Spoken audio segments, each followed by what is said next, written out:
There's been some great questions. Oh, ladies and gentlemen, welcome back to the Loosehead Sports Show, the number one sports show on planet Earth, proudly brought to you each and every week by the terrible human being that runs Caffeine Gum Australia. Jed, you want to know what the most refreshing feeling in the world is? It's when you crack your first spearmint in the morning. Stop There's it. nothing better. Nothing better. Fuck yeah. Stop it, Chubby, please. I'm trying to podcast. I know. I woke up at 8 a.m. today. What the fuck is that about? Is that late? Oh, yeah. It's still, I got up before that, but I was not very happy about it. What's going on? Everything good? Yeah, it's good. Like in usual, we had a fucking awful weekend. I need to tick this weekend off before, because everything I've written down, I have to go to the question. You got to ask the questions first because the chances that the questions will have them is good probability. All right. How was your weekend? It was fucking shit. So it was shit. I had an awful weekend. Rolled into Easts. Caught up with, firstly, the Oakman Hunt boys are just the nicest people on the planet. It's when you meet people that are actually too nice. They're frustratingly good people. So I had a good yarn to both of them for a while. And then I'll tell you, I ran into Jack Grant later on, who's also way too good of a bloke. It makes it very difficult because then you can't demonise them in your head. Yeah. But yeah, we rolled into East, and obviously, the problem is we keep running into teams that are playing for their fucking seasons, and we're not playing like that at the moment. So, like they scored 3 really really good transition tries.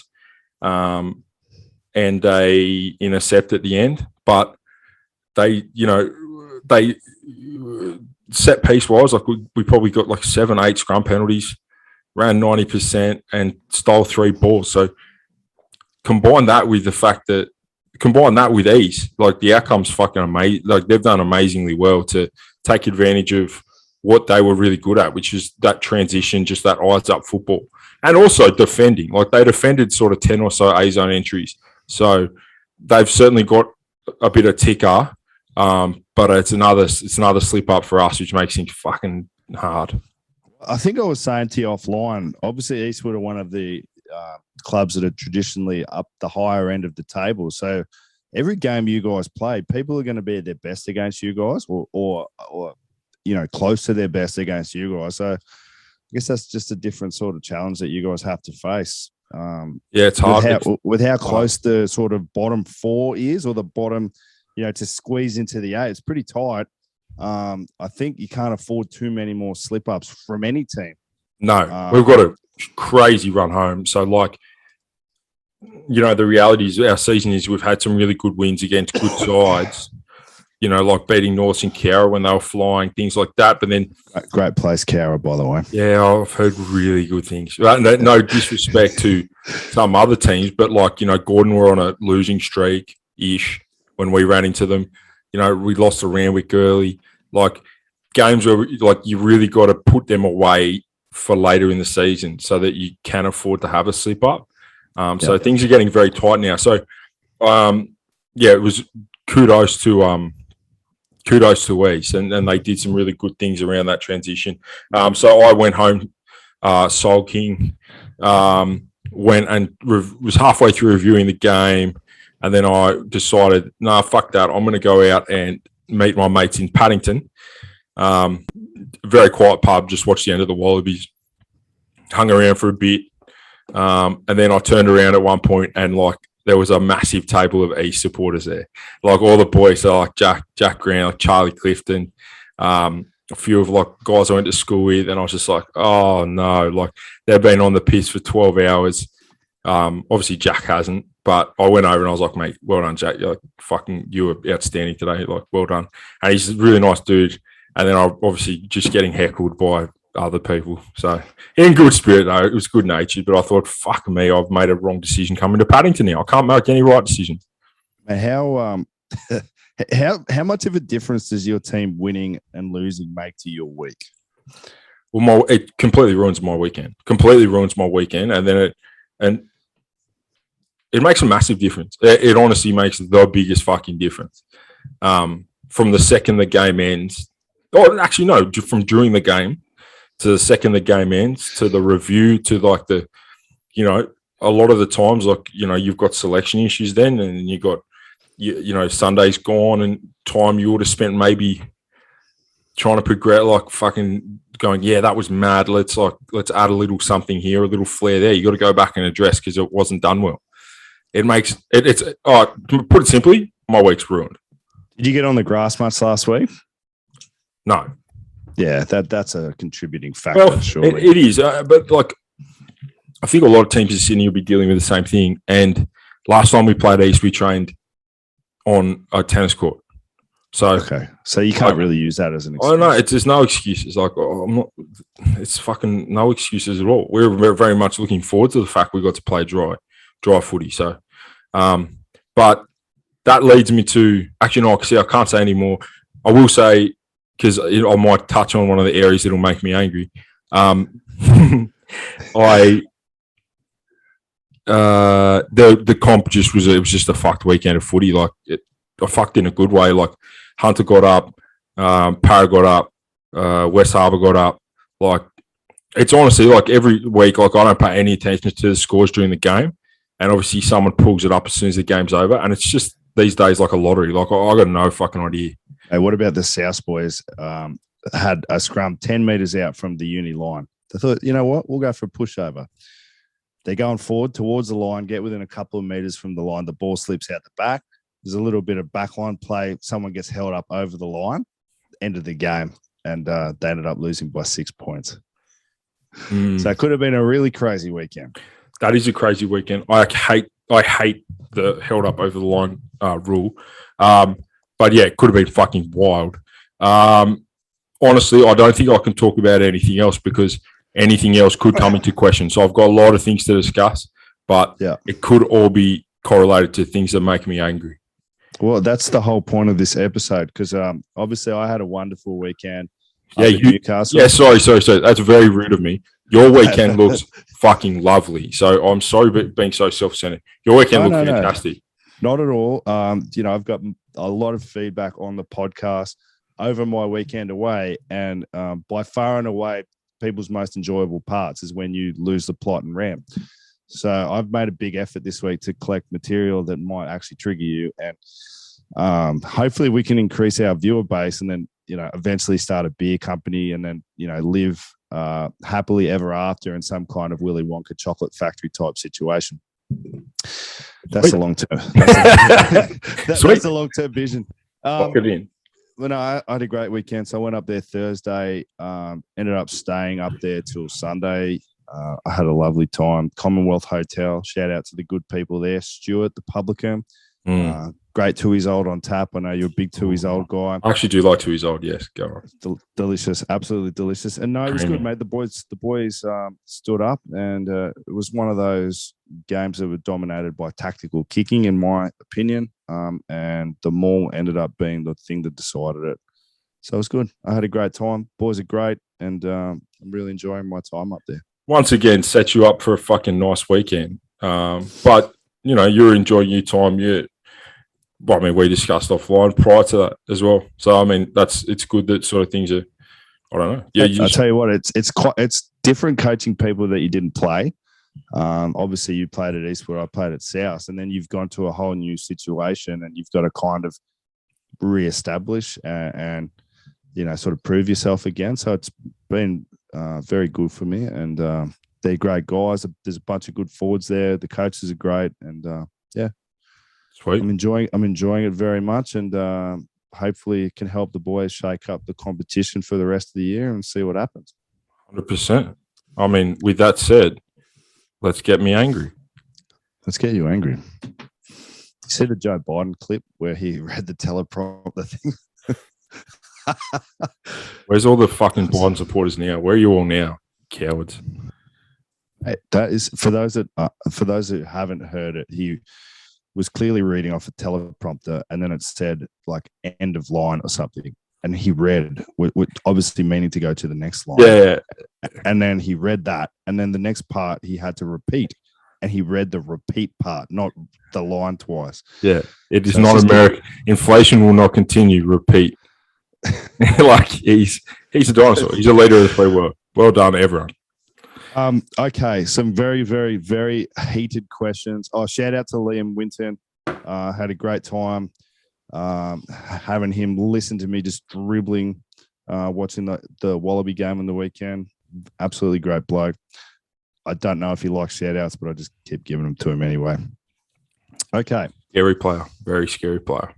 One of the very good coach too. I reckon he's got to be. He's running a very, very good set piece over there. If not the best forwards coach in the Shute Shield, in my opinion. Certainly runner up to Laurie Weeks and the most handsome. Laurie's 100%. Easily number one. 100%. It's not even close. Do you think listening to the random punters giving you coaching advice may work? If they're random punters, no, it's not going to work. How the fuck would they know what's going on like in this 40 hours a week? Fucking the random punters. You know what? I've said this before. I think the random punters who actually have some concept of rugby, I do like listening to them because they see things that you don't see. And that might be very, very surface level, or that might be about a player, or that might be so I actually, in that respect, I changed my mind. Like last weekend, I went into TG and I was talking to my dad's mates, and they're like, he hasn't been good lately, and it makes you reconsider. Well, has he been good lately, or like you guys are just not kicking enough, like you're running too much ball, and sometimes those just surface level observations are actually spot on.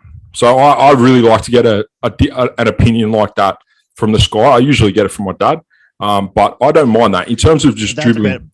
That's better though. Those people and actually having selected. Oh, dribbling fucking people. No, they can fuck off. I like that. I've had this experience where obviously, I do highlight reels for a living. One of the few things I do for a living. And I had this conversation with a person about a well-known former Wallaby, over 100 test caps. You can probably guess who he is, but this person's telling me he's shit. I don't know how he keeps getting picked. He's terrible. He offers nothing. And I've said to him, I've literally looked at everything this guy's done for the last 3 years, probably closer than anyone on planet Earth. I played 200 odd games of rugby. I'm a coach. I'm telling you, he's not shit. He's making fucking line stands against the All Blacks. Let's just meet in the middle at not shit. Or what the fuck would you know? That's what I got told. Yeah. Good point. Fuck you. This has been a great start already, Jen. I'm fucking enjoying the hell out of this conversation. Fuck me.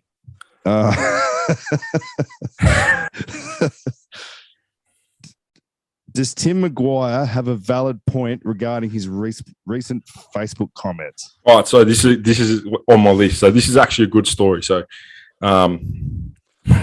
should we tell people? I'll tell the people that comment. So I'm not a Facebook man. I don't do Facebook, but one of my mates screenshotted like a comment, and like, mate, people are fucking. Everyone's got an opinion. Like, sweet, whatever.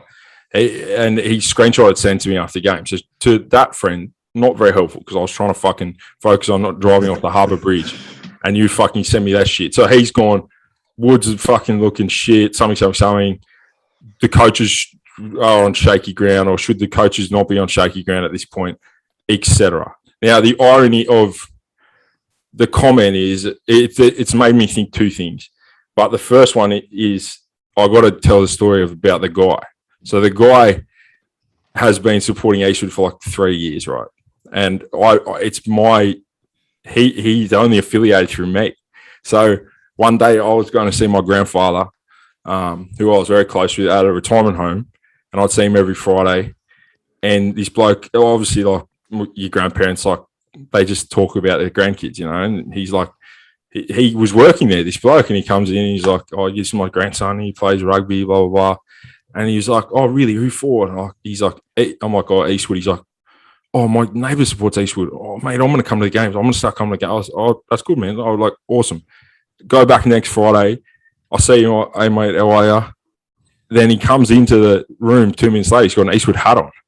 And I'm like, well, this is fucking accelerated very quickly, but kudos to him. Starts coming to all the games. Starts adding all the boys. Hasn't met anyone. Just firing. Sounds like a well-known Sydney rugby identity, just quietly, but continue. Yeah, firing. Just post-match, adding the coaches, firing thoughts post-match.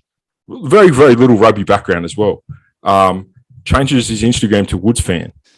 No, this is a real story. Like anyone at Eastwood right now can tell you this. Changed his Instagram to Woods fan. Just fire, and obviously, like this might we'll get to a point later. Like for 3 years, like Eastwood fairly successful. Like throwing comments at Batcher like post game in the DMs just about like third grade wingers who need to be in first grade. You know, the fourth grade hooker needs to be in first grade. Like just shit like that. Just absolute bizarreness. You know, telling players that they didn't play well or did play well, and just hanging around. Eventually, he became a certified touch judge and ended up touch judging all the lower grade games. But he's since left for some reason, and he's continued. I think he may or may not have changed his Instagram name from Woods fan. But the bit of irony of this whole situation is it all started because I went to see my fucking grandfather at a nursing home, and this guy latched on to and then now he's trying to knife me. Now he's trying to knife me in the fucking Eastwood Old Boys comments. He's trying to knife me. You'd still be at the nursing home, mate. You fucking knifing me for, like, you wouldn't think of how many, he sent 400 fucking DMs to people who didn't know. How many would he have been able to send if I didn't meet him that day? Like, I'm trying to see my fucking grandfather, and I'm getting my ear chewed off by someone I don't fucking know. And the other thing,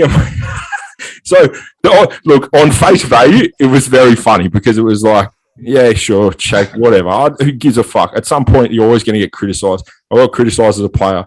I'm happy to be criticised as a coach.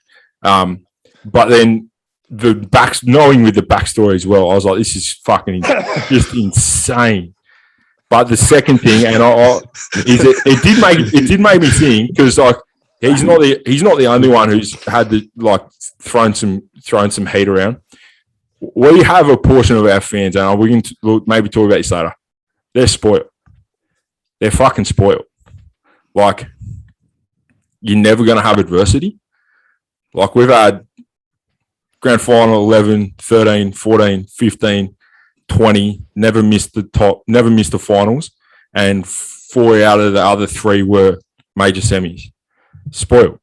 Like, deal with some adversity. Your team's dealing with it. You're still in 4th. So just fucking pipe down and just let it happen. I think Kyle Sheehan's leading so far in our question competition. That was outstanding. Yeah, he's probably going to ask. Apparently, Greg Dowden added himself to the Eastwood Old Boys group and starting throwing shade on some of the comments there as well. Is that accurate? I went on to, I don't know, because I don't do Facebook, but I did see a while ago, he threw something at someone, and I just said, what are you guys, he's not a fucking old boy. Kick him off. And I think they did. So hopefully that happened. But it's funny, like the Eastwood main page for a very long time, all it posted, and I don't know who has control of the socials. I suspect someone over 30 and over 40 and perhaps over 50 were just deaths. That's the only thing Eastwood posts. So it's like former player dead, funeral Friday. Next one, former player dies, funeral Friday. So there's no like contemporary like videos, cool shit, come down this weekend. It's just death, death, death, death. Until the point where someone actually mentioned it to them, to administration, like, hey guys, how about we stop just posting deaths on our fucking Facebook page? Like, do you think that would be a positive idea for the club? Oh, Kyle, you're easily ahead. Fuck you, shit. Okay.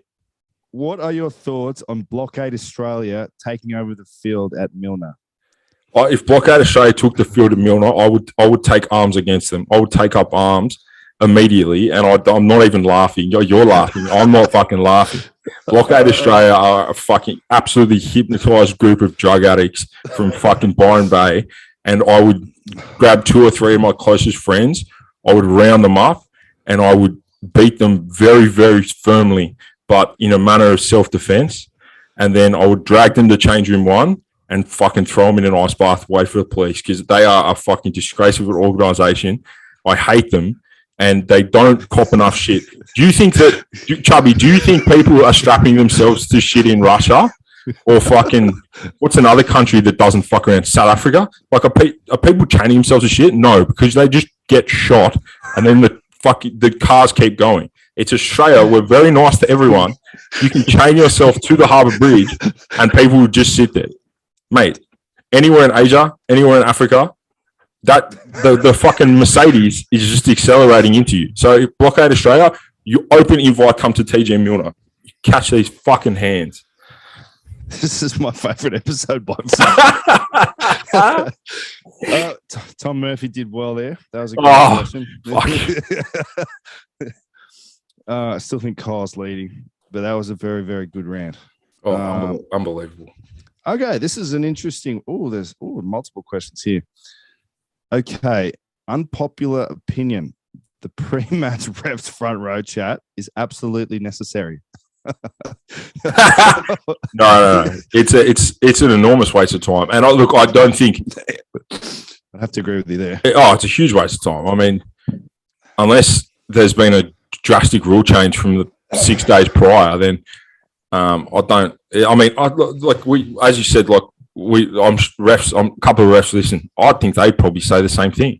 I mean, the cadence is the same. The scrum's the same, and yeah, it's a massive waste of time. Now that I think about it, I haven't thought about it in a while. So your unpopular opinion is fucking wrong because you said it's necessary. It's completely unnecessary and stupid. And I think refs would be on our side with that. I wonder if there's a law that you have to do it. I remember when they changed the rules a few years ago, and then they started doing the pre-match speech every year. Every game, just to try and get people into it. I think they changed for the crouch, bind, hold, engage, or whatever. Yeah. Well, look, if it's had a positive net effect somewhere, someone's got some data on that, then sure, keep it around. But otherwise, I just got to drag fucking one of the tight heads off who's taking a shit and get him out because we need to stand in a circle for 45 seconds. Like we respect the refs, respect the rules as is. We don't need to like pre-chat. I don't think. Honestly, I'm going to do everything I can to make you famous because this is fucking gold. This whole thing. I've got my own things that I'm angry about this week as well. That's the irony. I'm going to leave you with a fucking. I just don't have strong opinions about things. I'm just like, could be right, could be wrong. I agree with you there. The refs chat is a waste of time. It's not their fault either. It's not. They get told what to do. And great blokes refs. We're big ref guys on this show.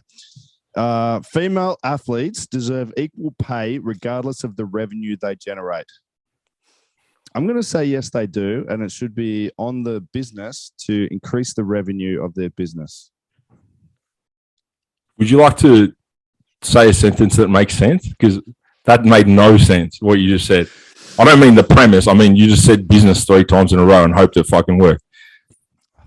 I think that what they should do is they should get paid the exact same as men, and the sporting body should try and create a business model to make up for it.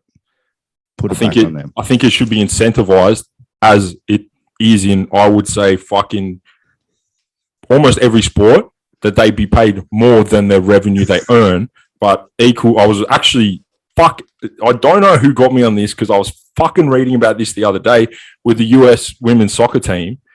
Of course you fucking shouldn't. It's economics. If you drag in 0 and you want 100 back, like, I think you need to incentivize. We've spoken about this before. The NRL is clearly incentivizing NRLW. It's raising the fees. It's raising, like, it's doing it before it's popular, which was your point about a lot of sports. So, like, we need to get that Super W women paid. I agree with that, even though revenue wouldn't reflect that. Now, does it get to a level of equality in pay? No, because the equality in what you're doing isn't the same. And neither is the equality of the outcome, which is the fact that 200 million people might tune into one thing and fucking 5,000 tune into the other. You can't be paid the same. But does it need to be incentivized? 100%. I'm behind that. And I think, to be honest, in almost every sport, that's what's happening at the moment. So, just to clarify for our 5,500 listeners, if they were bringing in the same revenue, you would totally agree to pay equality. That's what happens in the world, despite whatever fucking bullshit people think. Like, if me and look at UFC, look at tennis. If me and if a second year lawyer, mate, exactly. If a second year lawyer rolled up to a law firm and I rolled up as well, and we both got the exact same job as a fucking clerk or whatever the fuck, I'm not getting paid more than it. It's the same fucking role. So if a woman makes the Wallabies as 5'8", she can get that coin. But they don't. So, like, now that gender's fucking fluid anyway, try out for the Wallabies. If you make the team, then you can get whatever fucking salary you want. If you don't make the team, then can't help you. Firstly, great question, Ed Craig. I'm a big fan of yours. And Ed, you're in twos. Yeah, you're in twos this week. That's all right. Hunter Wildfires will have you, Ed Craig. The other thing on that is, have you noticed the AFL have just kicked off their own women's competition as well? So if I was rugby, I'd be getting very, very nervous because I've already seen some of the Australian, some good sevens girls who are like not quite Australian sevens, but on the fringes of making that elite pathway, jump over to AFLW. So yeah, like Chloe Dalton did it, Brooke Walker. There's a couple more as well. So again, I'm one of the only people who watches all the women's sport, so I will continue to comment on it, whilst other people don't watch anything and complain a lot. Yes, exactly right. Okay, that was great. I enjoyed that enormously. Okay, the Melbourne Rebels are the best at talent identification in Super Rugby. I would argue, and you could formulate a fairly good argument, that Melbourne have not developed more than 5 players in a decade. So obviously that is a triggering question, but I've literally sat down and tried to figure out young talent who's gone there, who've come back better or gone somewhere else better. And the one... Rob Leota. Yep. Reece Hodge, 100%. Yep. Geordie Ulysses, a local boy. You could argue that he's not playing as well as he has, but he's still played for the Wallabies. Well, I'll tell you what. You get the Victorians, all right, I'll cop. So there's like 2. But like in terms of talent identification, people brought down from Brisbane, people brought down from New South Wales, people brought in from England, people brought in from fucking South Africa, don't care. In terms of how many have turned out as absolute fucking killers. Matt Phillip. Yep, there's one. This is what I'm saying. Like obviously the answer is they've got awful talent identification, have had awful talent identification for their entire existence. But I'd say Billy Meeks really developed in Europe. Because I was going to say him, but he did a stint overseas. Yeah, and then I don't know if you recall, he also killed it at the Force. And then that's the whole reason he ended up in Melbourne. So, like, I've sat down and done this before, and there's less than, you could probably count on both hands the amount of people they've actually developed and made good, which is fucking not good for a 10-year-old franchise, 12-year-old franchise. So, Laurie Weeks, the GOAT. Laurie Weeks was developed at the Reds. And the Tars, to be fair. Oh, that's another great question. Did you have anything further to add, Dan? No, they need help. Outstanding. Castle Hill is going to be great for the Woodies. I don't know if that's a question. It's more. It's just so Eastwood's moving from TJ at some point. It's meant to be next year we move. So I'd always just take that and add 5. So it won't be next year. It might be the next year after that. Apparently, our demographic is out there. So it could be terrific, but I think any club, and there's some fucking great home grounds in this comp, man. I think any club moving away from the home ground is going to struggle. And because you lose all the history, you lose all the vibes, like whether you fucking hate Eastwood or love Eastwood, TJ's an old-fashioned fucking rugby ground, just like Foreshore, just like Randwick or Clovelly. Like that's what it is. So it's going to be horrifically poor for Eastwood. Financially, it's really, really important. But they're going to have to spend millions of dollars to make sure that they have a decent team, because when they move, they will lose everyone. Just on grounds, can I tell you my first experience at Newcastle number 2? It's fantastic. How good is it? It's fucking fantastic. Mate, I was blown away by it. I remember driving past it and going, that's got to be a league ground, surely, because it's got the nice grandstand, but it's a rugby ground. Fucking fantastic. Anything further to add on the Castle Hill statement there? No, not really. Look, they had to sell because of a deal they did fucking 20 years ago, which basically got them out of short-term debt, but fucked them long-term. And now they're going to be really, really rich, but you best believe that like turnover is going to be fucking enormous when they decide to move to Castle Hill. Half our teams from the Central Coast. It's going to be hard to recruit players with only a $200,000 salary cap. Yeah, well, I mean, we're going to have to blow that salary cap out to Real Madrid to get people to go to Castle Hill. So, that was good, Pods. Enjoyed that question. Enjoyed that question a lot, mate. I love it. Okay, just walking in the background. The TMO in the Australia versus England match interfering every third phase. Not a question, but unbelievable. Unfucking. I think it was an Irish lady. Unfucking believable. Like unbelievable. The TMO, and I don't know if there's one about the All Blacks. If there's no question about the All Blacks, then this could win because we've lost our minds. Eddie Jones said post-match, we've lost our fucking minds. Like, referees are so restricted in what they can and cannot call. It's not their fucking fault. It's really not. Whatever fucking people sit in some ivory tower somewhere in France and make these decisions on what's going to be the laws and not. You cannot go for an intercept anymore. I could go for a two-handed fucking intercept and drop it and get sent off. On the weekend, Angus Tarval fucking knocked himself out with one of the most classic head clashes you'll get. Head clashes happen, full contact sport, people running each other. Occasionally, you'll get wrong-footed, you clash heads. Now, Angus Tarval lying fucking unconscious on the ground with 20 stitches, pissing blood.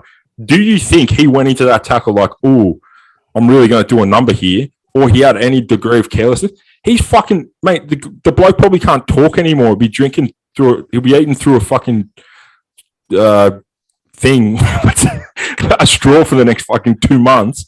And he got red carded. So what the fuck are we doing to our sport? Truthfully, like if we're gonna have to meet in a middle ground, and we're gonna keep all these ridiculous fucking rules and ridiculous calls, then reds have to be worth 20. Yellows might as well be worth 5 because they hand them out like Taniela Tupou cleaning out that guy. And this is something that, how the fuck does he clean him out? Is my question. How I would love to see World Rugby show me how to clean someone out who's lying flat, planking, doing the planking challenge on one of your players. How are you supposed to clean him out? Do you touch him with all 10 fingers first and like push him off like a fucking loaf of bread? Like, what are you supposed to do? It's so fucking embarrassing. And the worst part is that like the referee on field stands right in front of it, watches it, happy with it, and then gets chirped 3 minutes later. Hello, we need to go double check that one. Like there was a clean out by Taniela Tupou 8 minutes ago. Let's look at it, and he's off. It's fucked. The game is going down the toilet. That was a fucking great question by the downlord there. That's my brother. I should follow him back on Instagram because that was fucking great. Yeah, he knows what triggers me. Do you think I have a theory that if you can't see it in the flesh or the AR see it, it should just be play on? I have that theory until like we're talking about someone getting punched in the fucking temple, nowhere near the ball or something like that. Like I'm happy for that to be reviewed by the TMO. But like the ruck infringements, and I keep saying this, if you decide to slow down any series of pick and drive, you'll have 5-6 red cards. The seal penalty, the seal penalty where they penalise. Don't start me on the seal. But there's 20 to 30 of them a game, and they might pick up 2. Yeah, that's my issue with the seal penalty at the moment, and clearly, like it's being pushed down. Like we need to do this, but my point is, like, they're 2 examples of like, say, leading with the head, dangerous contact, blah blah blah, and sealing. If you just go to any pick and drive sequence throughout the whole game, there'll be 10 of them. So, and when did they? Sorry to interrupt you. I just have things rushing into my brain. I have to say them. When did they force you to start feeding the scrum straight? Was that the last couple of weeks? Because apparently they're picking up on it now. And I've seen a number of penalties in the shoot shield for scrum feds not being straight after not seeing scrum penalties for not feeding the ball straight for years at all levels of rugby. Yeah, it's somewhat implied that you're not going to feed the ball straight. It's just a matter of how crooked you feed it, which I'm okay with. Chuck it straight to the number 8's feet. Without getting super technical, when they took away the hit and made the scrum lower, it's now very hard to fucking strike. So if you feed it perfectly straight, you're going to have to hire a gymnast as your hooker. Otherwise, you're not going to get the fucking ball back. I'm sure I've said this story before, but Brandon Pangamosa played for the Reds and he didn't even know how to strike for the ball. Well done, Southern Districts. Well, we just put that over it, Jed. That's right. You got that guy. When you got that guy at hooker, you just fucking hold on and go for it. Dan Lord, great question. Thank you very much, sir. You're obviously the better Gillespie. Fuck you, Dan Lord. All right, you'll enjoy this question, and it's from our good friends at Cowra Eagles Rugby. I fucking love Cowra Eagles Rugby. Great place, good people. Cowra Lamb is top notch. Cowra Eagles first grade, 10 wins from 11 games. Fingers crossed. Happy explode. Fingers crossed. Love you, Jed. Well, I love them. I love them. And the only thing, and that, like, people think I'm joking, and it is a good running joke, but I do check the Cowra Eagles score every time that my game finishes, and I refresh to see what they're up to in the clubhouse. And they're fucking playing well. I think they're away again. So we've discussed this, and we've got an offer from them that if they somehow our schedules align and that they end up making the semis or the grand final or whatever, we're going to go out there for that. Not only will we go out there for that, I'll make myself available for low grades that day because that is how much I fucking like Cowra Rugby. Great place, great people, mate. Fucking outstanding. That was a great question from the Cowra Eagles. Just hold on one sec, Mr. Gillespie. I've got a couple more questions for you, and then we can go on with your rants for the day. I haven't even got to what I want to rant about yet. Mate, this is some of them. Easily my funnest episode by far. Okay, do Eastwood's tight white jerseys hurt their lower grades numbers? Potentially. I haven't thought about it like that. As in, our fat people don't want to play because they'll look too fat. I will say that at times the white jersey is not flattering, no. So no, I'm a black shirt guy. Obviously, you're very similar, obviously as well. But the white shirt, you reckon it's dodging some of the thicker boys? Is that what you're thinking? No, I think they're willing to take the thickness hit and just get on there. I think what's hurting lower grade numbers is fucking the Wuhan flu and people remembering they can go and drink beers on a Friday again. Travel. How's every second person in Europe at the moment? Oh, also, you can't train anywhere in the world in Sydney right. because everything's underwater. So thank you, Jesus. You just rain constantly. Not a bad question. Not a great question. We'll move on. What did Jed think of Chubby's mum getting a birthday shout out on his Realist Rugby Facebook page? That must be Uncle Greg. I thought it was great and appropriate. Why the fuck wouldn't he do that? That question annoys me more than the fucking content. The content doesn't annoy me at all. It's a fucking weird question. Of course, if it's your mum's birthday, you shout around your fucking thing. Like, who gives a fuck? I respect that. She's a great character. And I've had far more people say to me, "Oh, you're the coffee van lady's son," which is fine. I hope she kills it, and she is killing it. I'll tell you a story offline of some good things that have happened to her lately. Like that. Which you'll blow your fucking mind, actually. Okay, not a bad question, not a good question. A little bit annoyed, but that's Tafka Fletch. Good work, buddy. Okay, as a big OJ Simpson fan, did Jed enjoy ESPN's documentary? I'd say I'm a fan of OJ his murders. He's obviously gone 2-0 in terms of murders, but I am a fan. The documentary was quite good. Hell of an athlete as well. Hell of an athlete. And now he's on social media and he's a truly bizarre character. He's been arrested for the later years when he moved to Florida. Yeah, he moved to Florida. There's girls. There's girls filming himself in his hotel room. I'd have to say I'm still probably not a fan of OJ Simpson, given the two cold-blooded murders. But some of the other things I could get around. So sure, he must be one of those guys who just likes constant chaos. Like he needs to feel something, whether it's the highest of highs or the lowest of lows. He can't just be like a level-headed dude. Well, he killed two people, Chubby. So he's not that level-headed. And also, we've got to remember we have to blame him for the Kardashians existing.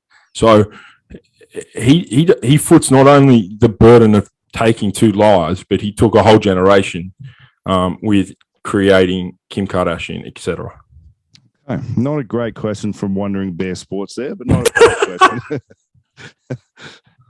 Okay, I can't quite fully answer this one as ask this one as obviously we're big Wayne Borzak fans on this show, and the second part of this question, probably Wayne wouldn't respect or appreciate. But well, I don't. Yeah, I don't want anything bad. I like Wayne a lot. So. No. The second part's not too bad, but it's as someone that's trying to make his way in the world of politics or whatever he does every day. He probably wouldn't appreciate it. But thoughts on the Wayne Borzak party and the Wayne Borzak. No, I won't ask the second part. Thoughts on the Wayne Borzak party? So he ran for Hunters, Fishers, Shooters. So my thoughts are they're just another like branded conservative party.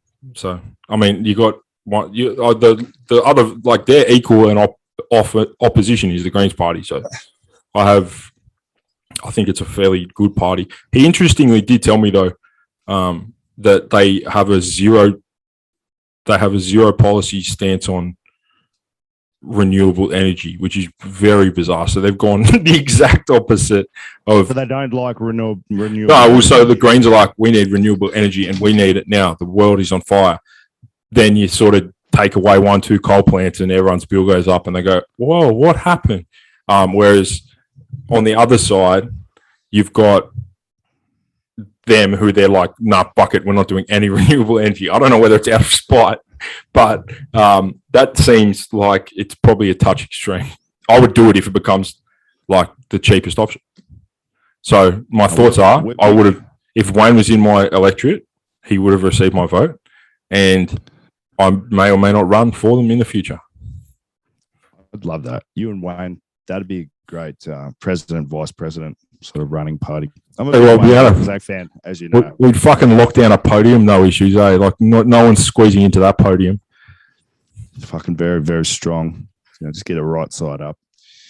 Okay, not the best question from Jose Wayland there. I don't like this question at all. It says, not a question, but big fan, man. Keep it up. That's from me. Official Jed Gillespie. Okay. All right. How long has the current dry spell been going for? I'm not answering this question on this podcast.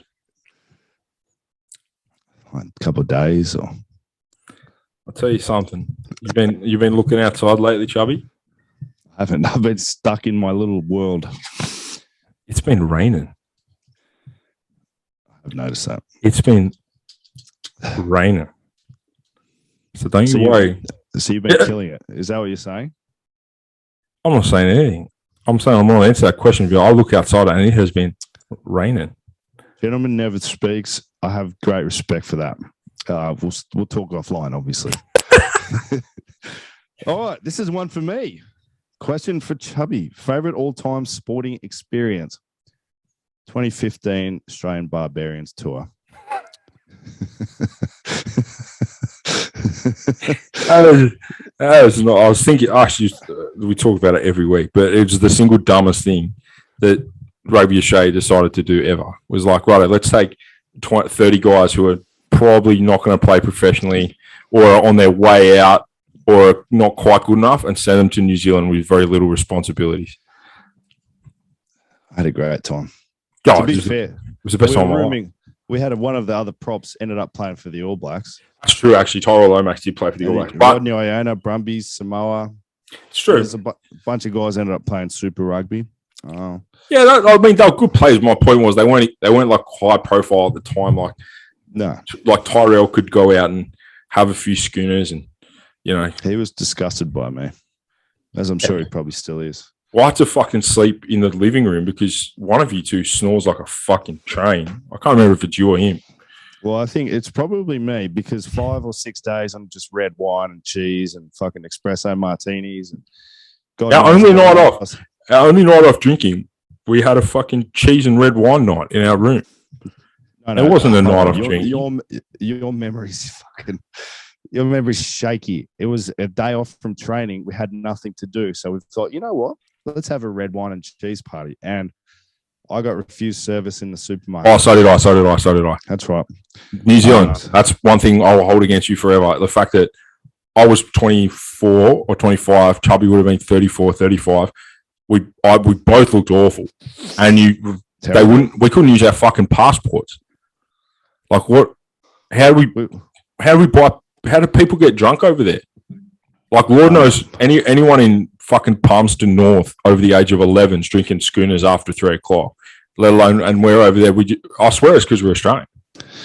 That was my best memory from my rugby career in terms of the most fun I've had. But the best sporting event I've ever been to was the Australian Open tennis, and I saw Novak Djokovic play Stan Wawrinka in the quarterfinals.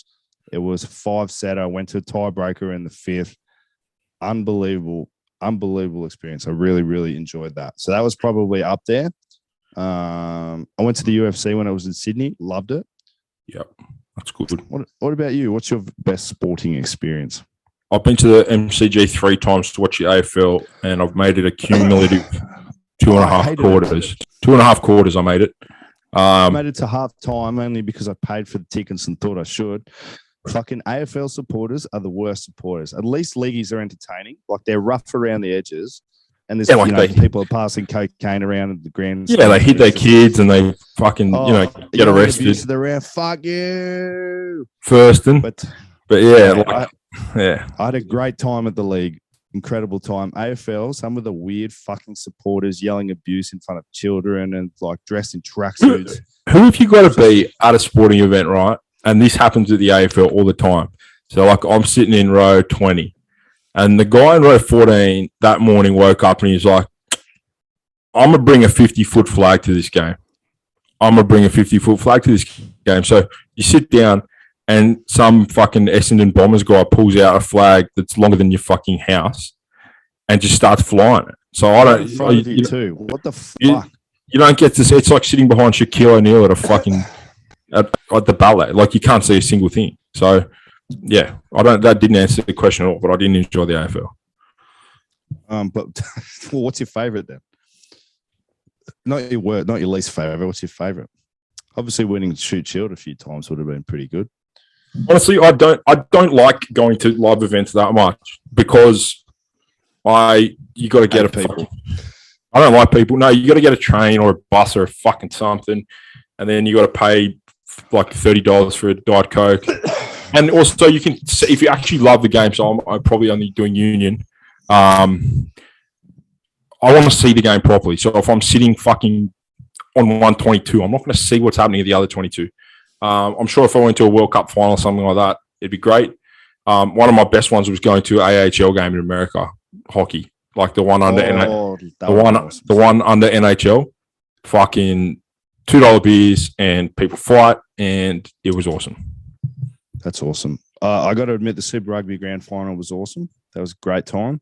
And the other thing that I think everyone, regardless of whether you like rugby or not, should do in their lifetime is do a weekend at the Hong Kong Sevens. Absolutely incredible. I've heard that's without a doubt a must do. You do not feel the same afterwards. Let's just put it that way. But yeah, absolutely incredible. Incredible. That was a great question. Who asked that question? Mr. Ed Craig. Sensible question. Thank you, sir. He's a sensible man. Mate, that's all I had. All right, good.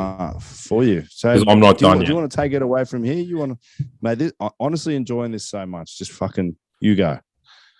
I've got one thing I saw. I've actually got a whole plethora of different things. Not all of them annoy me. The Angus Tarvell red card on the weekend was just the absolute epitome of fucking stupidity in rugby laws. It was painful to watch. And then I'm sure fucking Irish supporters are celebrating like they've fucking done something. Like a guy got sent off for fucking having a head clash, getting knocked out, getting probably a lot of stitches. That really, really, really annoyed me. But while we were on Kiwis, I was fucking watching something the other week. The Prime Minister's been out because, I don't know, had to meet fucking Albo. She's got the shits because we deport Kiwi criminals. Did you say that at all? I didn't know. So ScoMo, if you're a Kiwi citizen and you, I don't know, committed an armed robbery, they deport you back to New Zealand. So they should. Well, she's got a problem with that, and we are now reassessing that. Why is that a problem? Because they don't want to pay for their own people. Well, she's saying like, well, if they're Kiwi citizens, but they've barely lived in New Zealand. I don't know. I'd see it as a fucking non-issue. I'd be deporting them as well. But what also came up is they're going to assess whether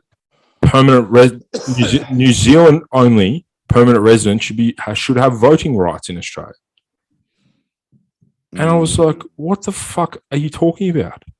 Do you think voting should be compulsory in this country? I know you know what's going on. It's an enigma. It's an enigma because it's like almost the point of democracy is everyone gets a say, but is it not therefore undemocratic to make everyone do it? You have to have a say. So maybe you shouldn't have to vote. Maybe you shouldn't have to vote. I don't know. But to give voting rights to to citizens of a different country is fucking bewildering. Well, I don't give a fuck who's running this country, so I can only imagine they'd give even less of a fuck. Right. You know what I mean? So that really fucking threw me for 6. Yeah. I've also I need to tell this story because it is very relatable. I'm sure you'll have something similar, right? So Eastwood TG, right? It's sort of its own like little epicenter. So it's got like the food, the club, people drinking in there every day, stuff like that. The gym's pretty good now, but facilities wise, it's not amazing.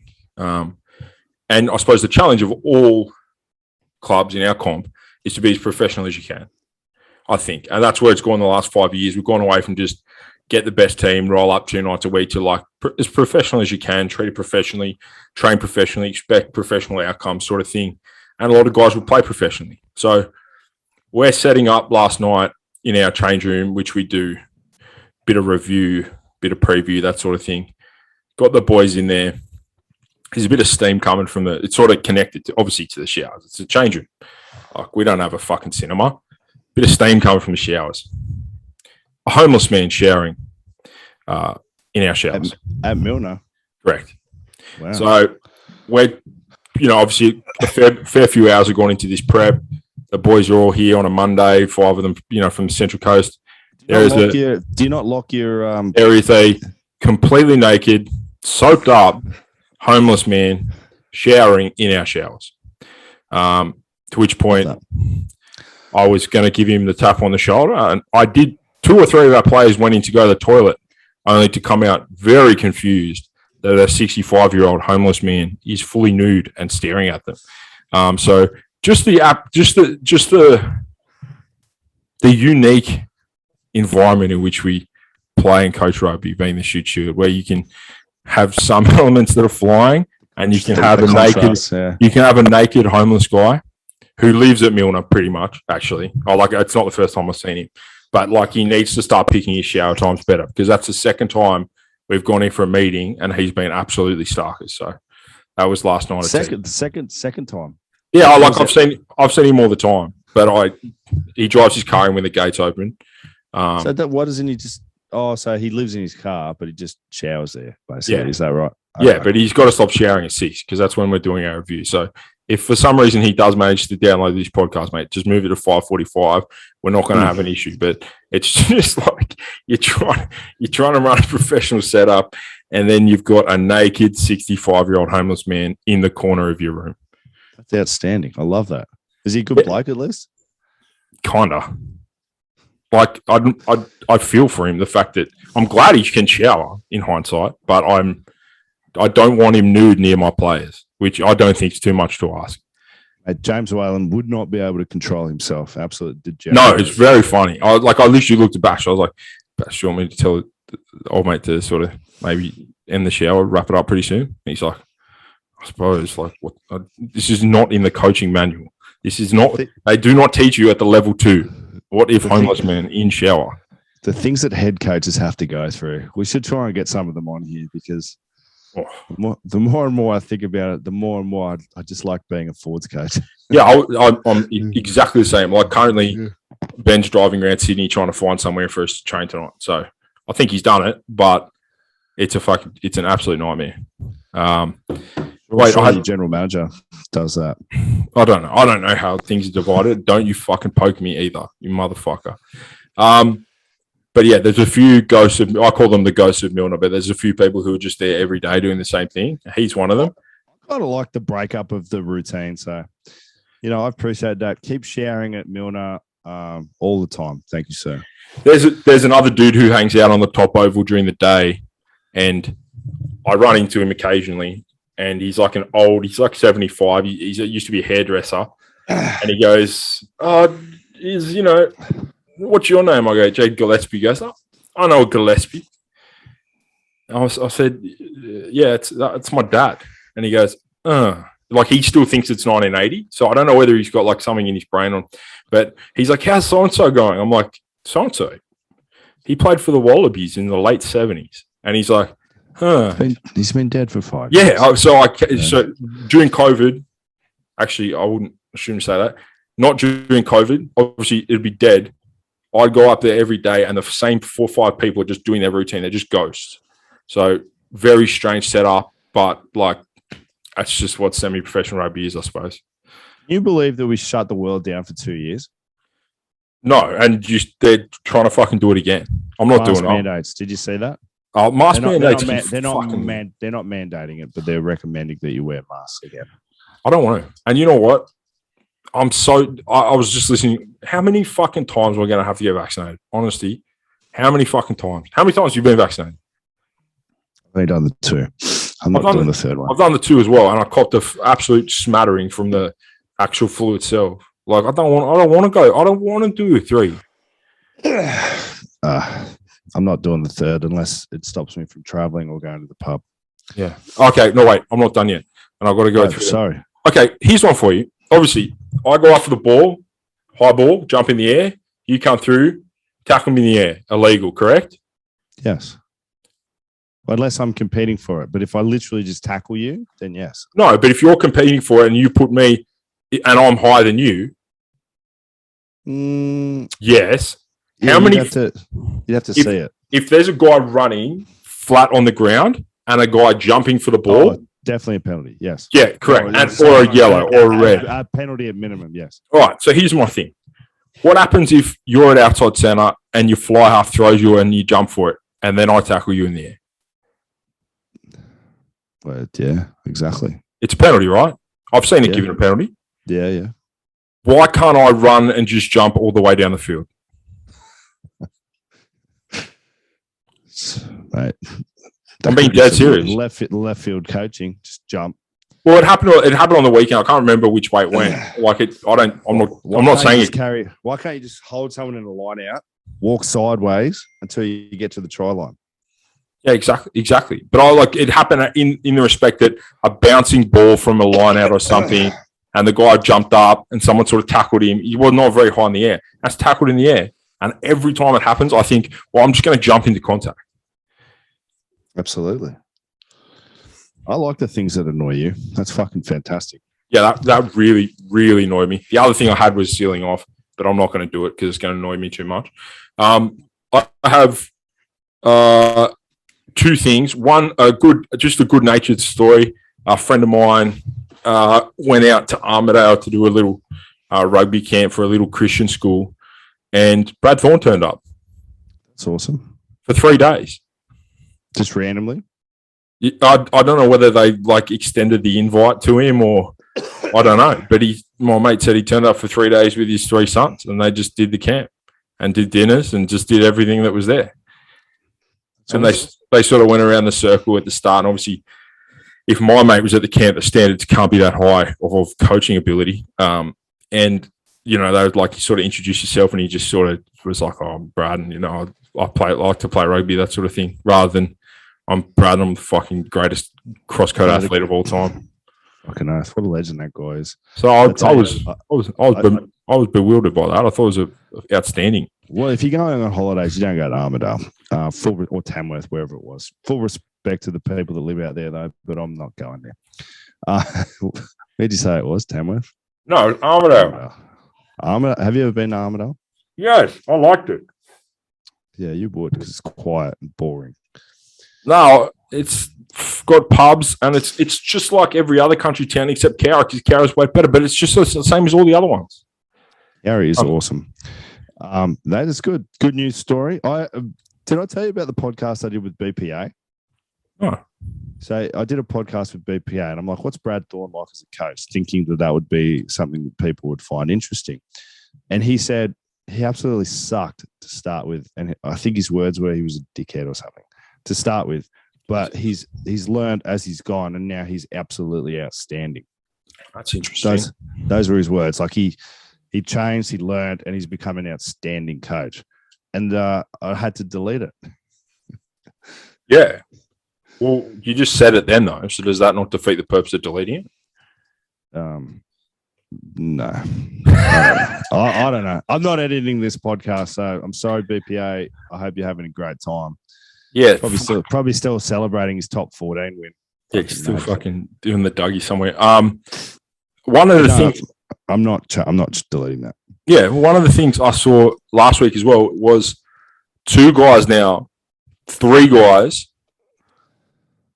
have gone from union to league lower Tristan Riley to the Tigers. Yeah. Gerald Skelton to the Dogs.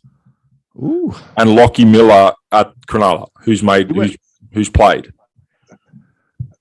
He just went Lockie Miller went last year though, or this year, didn't he? Yeah, but I'm saying like if it's like Miller to the Sharks surprised me very much, knowing what I know about league and the fact that after you're a certain age, like if you haven't really played, that it's a stretch. It's a real stretch. I think because he's a Coffs boy, and I used to play with his brother. I think he played growing up, so I think he grew up as a leaguey, then played rugby, and then.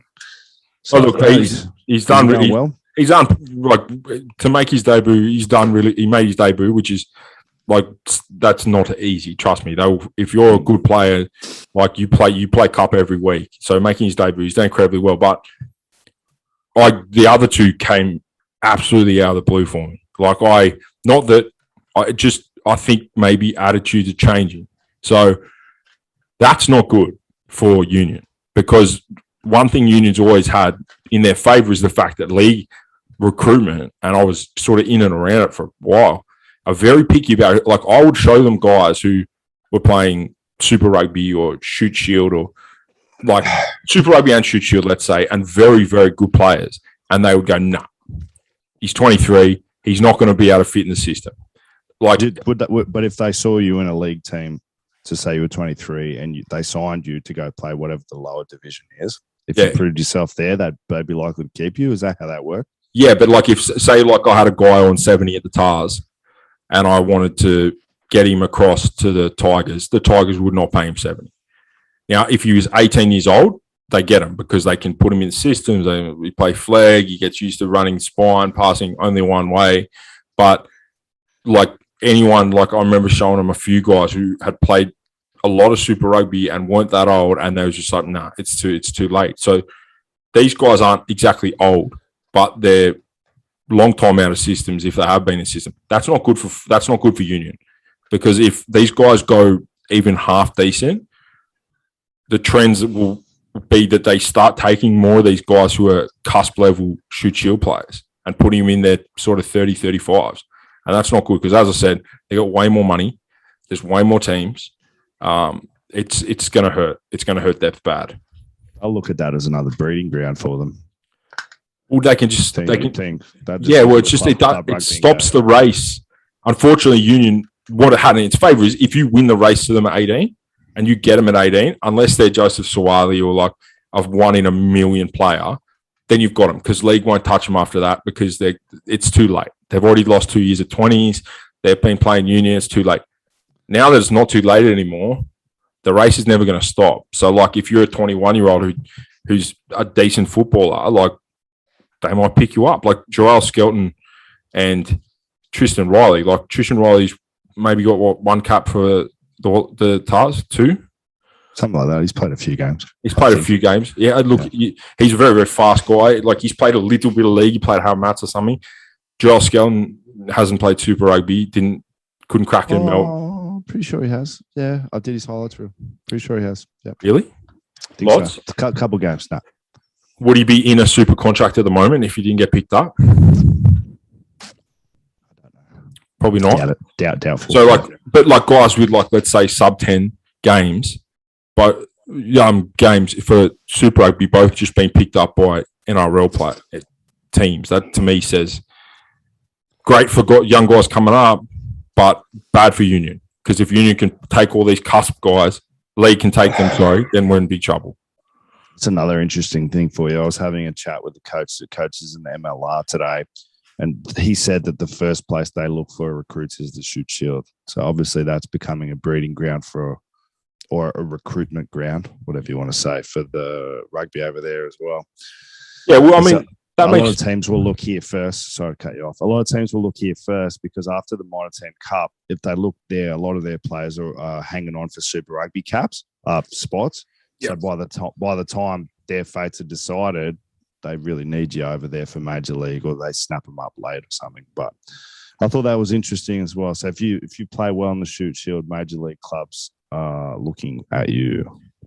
Yeah, I mean, for a while, I remember being there myself, and a lot of like vacancies or like things, or just whatever. It'd say ITM back then, Mitre 10 Cup, NRC equivalent, and NRC was the measuring board stick, which is fucking insane.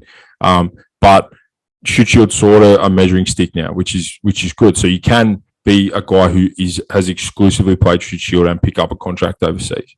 You just have to be very good.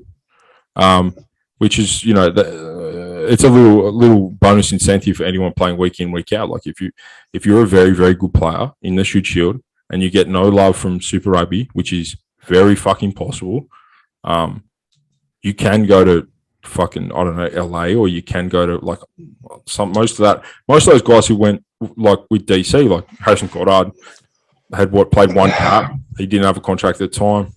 Abel didn't have anything. The second rower from Randwick, what's his name? Van Hoyt. Yeah. Was he extended at the Tars or something, or no? I think he did played a couple of preseason. That's what I mean. So there's three guys there, and they said that's what this guy said to me, that the players they're looking at are like your fringe Super Rugby players who are probably good enough but not getting a crack for some reason. So there'd be guys running around, definitely. There's guys running around right now who will be in the MLR next year. 100%. I will say there's more than 5 guys playing Shute Shield at the moment who'll be in the MLR next year. That's got a lid on it. Definitely more than 5. Definitely more than 5. But yeah, I thought that was interesting. That is interesting. Else is happening? Did you have any other talking points or statements to make? I feel like this is good therapy for you each week, and I just enjoy listening to it.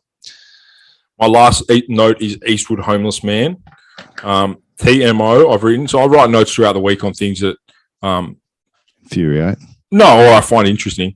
One thing I found, I went to training last Tuesday, and of course it's raining, so we trained indoors somewhere, and I shut my laptop, and then when I got home, I opened my laptop, and the screen was smashed.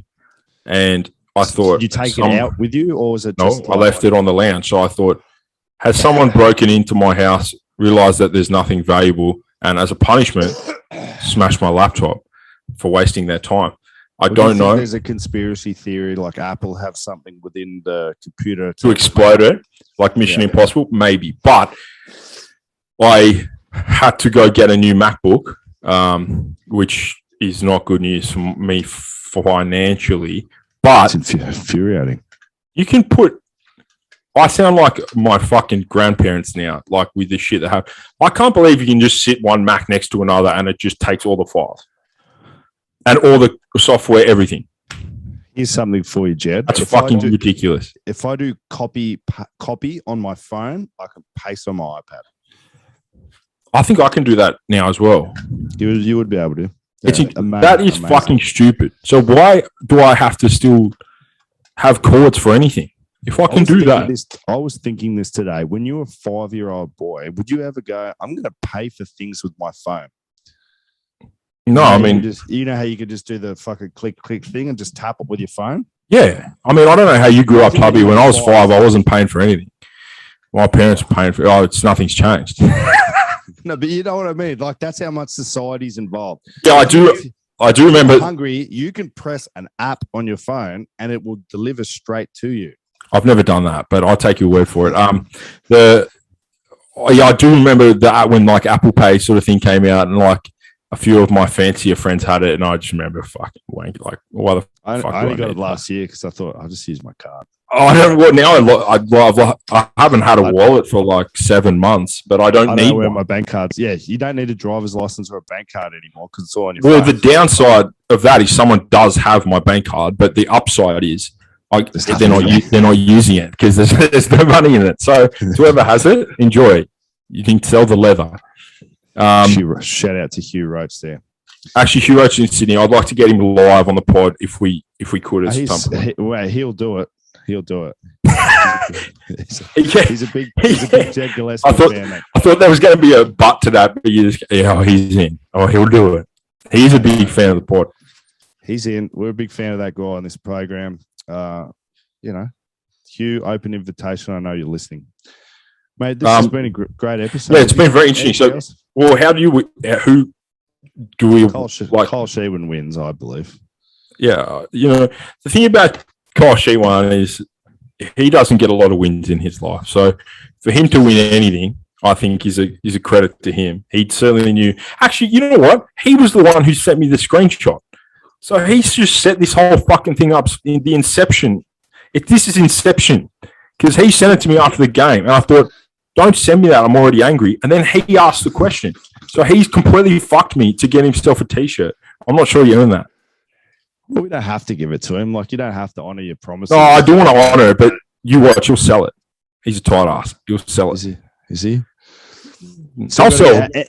Any T-shirt designer, not designer, I've already designed it, but anyone that prints T-shirts out there, please reach out to the show. We need a little bit of assistance. The other thing is, if anyone would like to come on board as an unpaid intern to do some editing, you're more than welcome. You'll be paid in some caffeine gum, not a lot. And what else do we need? That's pretty much it. Anyone? Yeah, I got like social media. I got like 7-8 tablets 6 months ago, so you'll get a little bit more than that. That's right. Yeah, Mr. X may or may not take over an element of that, but yeah, we are looking for unpaid employees. We really have to come up with some kind of business plan. Well, I'm sure there's some fucking absolute smoke show chick at Sydney Uni who's in her 20s and not in her teens who wants to do some sort of social software thing with her career and can come in and just do all this work for us. And then we get married and have a family, and Chubby comes to the wedding and the podcast is a big hit. I wanted to become a wedding celebrant. I thought it'd be fun. I thought it'd be awesome. I have to go to a wedding soon, and by have to, I want to go to the wedding. The have to element comes in because my mother is marrying two of my friends. So that's awesome. Yeah, I wish you could just do other people's weddings. Like everyone's because you just want to get loose and fucking do degenerate activities, and it's just a bit weird when your mum's there. I don't know. She talks in a particular way when she's being serious, and it's just everyone's gonna be like, that's Jed's mum. What's she doing up there? I didn't know Jed's mum was a priest. Like, yeah. Anyway, we'll figure it out. Can I ask you a question? What's the balance between seriousness and fun? Is there a balance, and how do you manage it? What's the setting? Terrain. Give me the terrain. Community, semi-professional sport. What's the balance between making it fun and making it professional? Has to be a little bit fun, doesn't it? It really does. I think winning is the funnest thing. So maybe I'm skewed the wrong way. I think everyone would have their own opinions. I'm happy to be jovial. I'm not a super fucking angry coach at all, but I just want to get the things done we need to get done. If on the way we fucking have a laugh or like there's a funny joke, you got to take it. That's fine. But the outcomes that you need, you still got to hit. You got to hit. You got to get what you need. And if you're not getting it, then perhaps you need less fun next week, or maybe you need more fun because you've been having none. So like it is a fucking hard balance. And I think at times I would lean towards less like I'm not going to set up a game or like a fun quiz thing because I'm probably too goal driven. So like you got to remind yourself, or Ben reminds me, or something like that. Because I'd prefer to just fucking nail all my lineouts, you know. But it's definitely important to have that other element because, I mean, guys are giving up their time. Yes, and it gets into a bit of a grind. I'm just curious because I've got my theories on it, and I like to hear other people's theories on it. But I think if it's not fun, you shouldn't probably be doing it. And two, I think you're right. Winning is more fun than anything else. Yeah, that's the thing, man. Everything tastes better. Everything feels better. Training's more enjoyable when you're winning. Yeah, it's weird. It's weird. It's I think when you're doing things well, fun comes. So like, I know that our pack did a lot of work on their line out in like November, so that now they know what things that they don't have to be reminded of, and they can probably have a little bit more fun in the sessions than they would if we'd started in February. So like, I still think it's like knowledge base, effort first, and then we got to slip some fun in there. I agree. What about degenerate activities off field? Are you a big supporter of that? Officially, I know unofficially you are, but officially, not really. I don't know. I think everyone should just do whatever they like. I mean, we've all been in teams. Like I've been in teams, believe it or not. Not everything was like the Barbarians trip. Like I've been in teams where like we just 5 or 6 guys love just playing cards, hanging out. You know, like even when we went to Cowra, some of the guys like just had some beers in their room, you know, and just because that's what they like to do. Some people don't like drinking beers. So the general activities, I don't know. I think everyone should do what they like. I think it's good to get the team together every now and again, even if it's slightly forced, because, you know, not a lot of these guys have heaps of spare time, like they've got families or whatever. So it is nice to get the team together for dinners, things like that every now and again. You know, 75% of the team will then want to have beers and go to a bar, and I think that's really good. That's a good way to bond, I suppose, a very old school term, but I'm certainly not, wouldn't force it. I think people should just be happy. As long as it doesn't affect their performances, do whatever the fuck you like.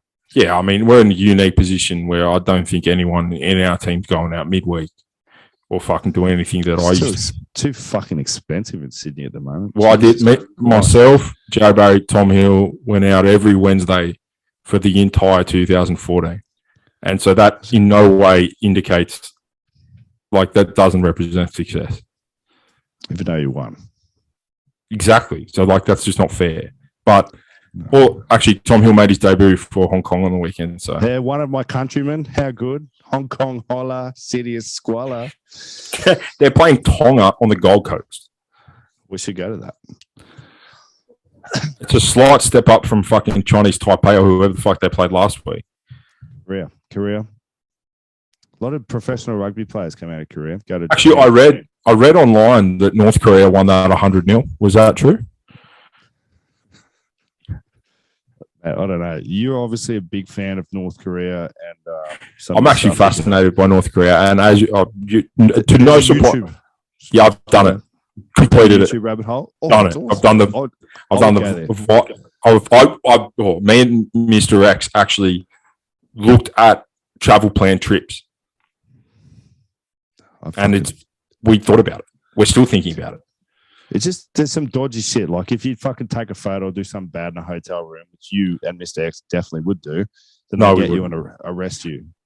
That guy who stole a poster, they delivered him back to the States. He died an hour later. Like you can't do anything. I wouldn't be doing anything if I was there. How do you know that you're not doing the wrong thing? In Pyongyang, I would be absolutely Pyongyang. I would be walking with my fucking fingers crossed and just saying thank you, Supreme Leader, to everyone who talks to me. Underrated movie, The Interview. Very funny movie. But North Korea. Oh, fuck. I actually need to go to training soon. North Korea is. No, it's fine. I need to say about North Korea. I did that rabbit hole. I've done podcast rabbit holes. It was sort of Russian made. And then the this dynasty was just put in power like 80 years ago. It is truly bizarre to think that there's just this tiny country in Asia where no one gets to eat food and everyone thinks that like the rest of the world doesn't exist, and we're all just sweet with it. Like I don't know. You can't go like Team America and just fucking invade, but like it's fucking bizarre that countries like that exist. Team America's a great movie as well. Like China's kind of like that, but like, bro, I'm sure you've seen the video of the guy escaping across the border. Really? In North Korea or China? Yeah, North Korea. Yeah, I've seen the video. Yeah. The one where he's fucking hooning, so he's clearly gone fuck it because if you escape, they kill your family, and then they kill anyone related to you. So like you have guilt for leaving. They had that chick on Rogan who got out and ended up with in the huge fake whippies. Excuse me? She's got fake tits. I had no idea. I don't know. You sent me the photos. Are we talking about the one who like went to Harvard and fucking MIT and shit? Yeah. Okay. Well, kudos to her for being well rounded. But there's a dude and he's just flying down this motorway and there's just guns going at him. He crashes into a tree, crawling across to try and get to the South Korean border bit where all their dudes have aimed up, and he sort of plays dead, and the South Koreans have to come across in the middle of the night, drag him back over the border. Like they do not like you leaving over there. It's like people when they try and leave the Shire, like if they just don't let you, they don't let it happen. They don't let you in. They let you leave though. They're like, you were bred here, you're staying here. This is easily my funnest episode ever. You're on fire today. I just wish I could match your fucking red hot intensity. But then that would be a fucking awful podcast because it'd just be if I was talking to myself, we'd both go insane, and then the computer would explode or something. But I think I don't know. I think this is going to get a lot of views. So if you're listening to this or downloads, if you're listening to this, tell someone, tell everyone, because this is fucking fun to do. And I really want to keep not having a real job for as long as I can. Oh well, yeah. I was digging a hole today, so I'm happy. Actually, I don't mind digging holes. So you know what, manual labor is good. I like manual labor. I like having. When you're not playing rugby, it's good. I reckon. Oh, 100%. As soon as you start playing rugby again, I don't know how the guys who are on site all day go and train. No idea. No idea. With how hard they train. When I was working in the factory for a bit, and the boys would get in an hour before me to get extra money. It's like 5 o'clock till 4:45 without talking, and then they go to training. I'm like, mate, you're just brain dead and fucked, eh? Yeah. All right. You got to go. Just last inspirational message for the people before we go. 4:21. Please talk to me, Jed. Anything to leave our people with today? Anything bothering you? I must admit, several people enjoyed your rant on rugby Instagram influencers last week. I got some very positive feedback. Oh, they're so fucking bad. Anything? No, they're still in my algorithm. They're super bad. My tip of the week is go and follow the Rugby Network on Instagram. So they're an American rugby page, and they love rugby, so that's good. They post the fucking worst highlight clips you will ever see. Ever. Like any given 5-minute excerpt from a subbies game on the weekend would have 5 times the highlights. So go and follow that and be as angry as I am. Because whenever I get sent them every day by someone. They're awful. So if you're listening to this and you got this far, please keep sending those to Jed. Send nudes, and please subscribe, like, share, tell everyone. Jed, congratulations on the work rate this week on the Instagram page. Big fan of that. Building the brand slowly. Man, I got nothing else. This has been fun. Yeah, really fun. Best of luck this weekend. Who you guys got this week? Gordon? North. No. Norse. Good luck against Norse. Hope you beat them. You too. Who you got? We've got Manly. So yeah, beat them. That'd be good. That will be fun. And we'll talk again next week. We'll talk soon. Most importantly of all, guys, buy Caffeine Gum. Bye. Actually got to go as well, Chubby.